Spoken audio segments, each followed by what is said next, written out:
अक्सर ऐसे इंट्रोज नहीं करता, लेकिन मैं इस समय सैकड़ों फीट नीचे एक गुफा में उतर रहा हूँ जो पृथ्वी में 5 किलोमीटर से ज्यादा गहरी है।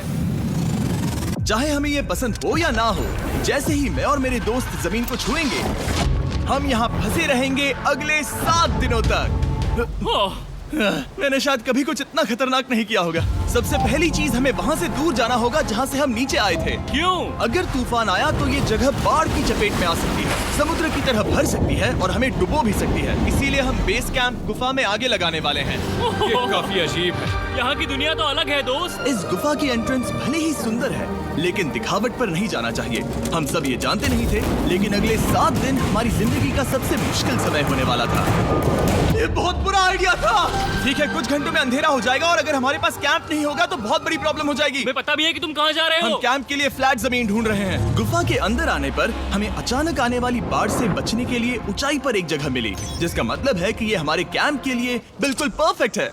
परफेक्ट गलत शब्द होगा। मैं इसे ठीक जगह कहूँ। कैंप के लिए अच्छा है। हमने पहले दिन का बाकी समय अपनी सप्लाईज को जुटाने में लगा दिया। इनमें हर बैग का वजन 36 किलो है। और जैसा कि आप फुटेज में देख सकते हैं, हमने लगभग 4 घंटे बिताए। इसे पार करना बहुत मुश्किल है।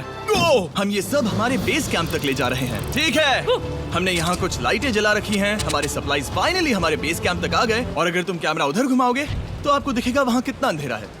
इसमें पूरा दिन लग गया और इसीलिए हमने कैंपिंग के लिए कम से कम तैयारी की है। हमने कुछ रस्सियां लटकाने के लिए होल्स किए। इन्हें पकड़ो, खुद को ऊपर खींचो। लगता है ये बिस्तर को संभालने के लिए सही होगी। और हमारे सर्वाइवल गाइड जोल की मदद से हमने बिस्तर लटका दिए। ये पतली सी रस्सी मेरे बिस्तर को संभालेगी। हाँ।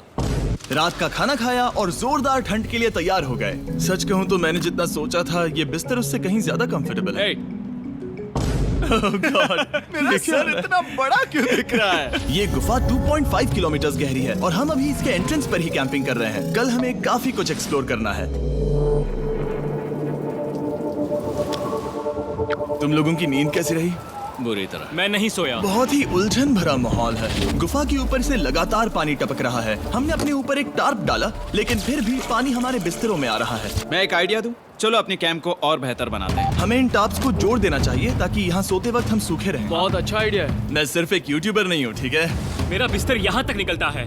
क्या ये कोई मजाक है? मैं अभी अभी अपने बिस्तर से निकला था यार। और हमें उस समय समझ नहीं आया, लेकिन ये गड्ढा लगभग 40 फीट गहरा है। तो जब शॉन और मैंने सुपर टाप पर काम करना शुरू किया, मैक और कार्ल ये देखने गए कि ये गड्ढा कितना खतरनाक है। वहाँ ऊपर मेरा बिस्तर देख सकते हो? मैं वही सोया था। अब ये देखो। क्योंकि यहाँ सब कुछ एक जैसा दिखता है और गुफा में हमें ट्रैक करना शायद काफी मुश्किल होगा, इसीलिए इस मैप पर आप देख सकते हैं कि हमारा बेस कहाँ है और वो कितनी दूर जा रहा है। ठीक है, मैं कल हो ना हो।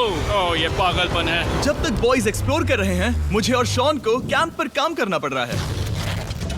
यहाँ ये स्लीपिंग बैग क्यों पड़ा है? इसमें टॉयलेट जैसी बदबू आ रही थी। लेसन नंबर 1, किराए के स्लीपिंग बैग्स मत लेना। हमने स्लीपिंग बैग्स किराए मुझे पर भी क्यों नहीं लिए? पता, हमने नहीं ये पता। स्लीपिंग बैग्स खरीदे क्यों नहीं? हम टाप्स को जोड़कर एक बड़ा टाप बना रहे हैं। मेरी जिंदगी अब बस इस रस्सी के सहारे है। और इस बीच मैक और कार्ल अब भी गड्ढे में थे। Oh my god Mac. और आखिरकार वो कुछ समय बाद नीचे पहुंच गए। हमें इस वक्त कैंप पर काम करना चाहिए। हम बस ये दिखाना चाहते थे कि कैंप कितना खतरनाक है। बस गिर मत जाना, वरना मैं नहीं निकालूंगा। ओके। हालांकि उन्हें वापस आ जाना चाहिए था। कार्ल और मैक ये देखना चाहते थे कि वो कितनी गहराई तक जा सकते हैं। ब्रो, ये सच में पागलपन है। तुम्हें लगता है तुम ये नदी पार कर पाओगे?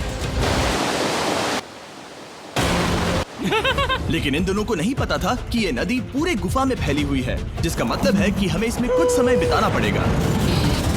लो आ गए। हाय। कह दो कि खाना बन चुका है। हाँ, बन चुका है। सही कहा। एक नया घर है ना? Let's go. अब हमारे पास एक छत है। क्या बात है। मानना पड़ेगा, तुम लोगों ने कमाल कर दिया। और हमने फायर पिट को इस छोटी सी गुफा में रखा है। तो क्या कहते हो? गरम है। काफी कोजी है। ये चट्टानें यहाँ गर्मी को कैद करती हैं और ऊपर से आने वाले टॉयलेट को ब्लॉक करती वो हैं। टॉयलेट नहीं है। तो फिर मैं उसे क्या कहूँ? पता नहीं, शायद बारिश या कुछ और कहूं। लेकिन ये बारिश नहीं है, ऊपर टॉयलेट। पत्थर है। ऊपर देखो, ऊपर बादल नहीं पत्थर है। ये बारिश नहीं है, पत्थर का टॉयलेट। पत्थर का टॉयलेट। पत्थर का टॉयलेट। देखा, मैंने कहा था ना। और एक सूखी रात की नींद के बाद हमने जोल, हमारे सर्वाइवल एक्सपर्ट को मदद के लिए बुलाया ताकि हम गुफा के अंत तक पहुंच सकें। केव, केव, केव, केव, केव, केव। केव। चलो देखते हैं हम गुफा के कितनी गहराई तक पहुंच सकते हैं। ध्यान रहे कि हम अभी इस विशाल गुफा के शुरुआत में हैं और हमारा गोल है इसे पूरी तरह से पार करना। ऑफ कोर्स, बिना अपनी जान गंवाए। ओह माय गॉश, ये तो बहुत गहरा है। तुमने अब तक कुछ नहीं देखा। हम गुफा की गहराई में जा रहे हैं। ठीक है दोस्तों, अपने पेट अंदर कर लो। यहाँ मामला टाइट होने वाला है। मुझे नहीं लगता मैं इसमें फिट हो पाऊंगा।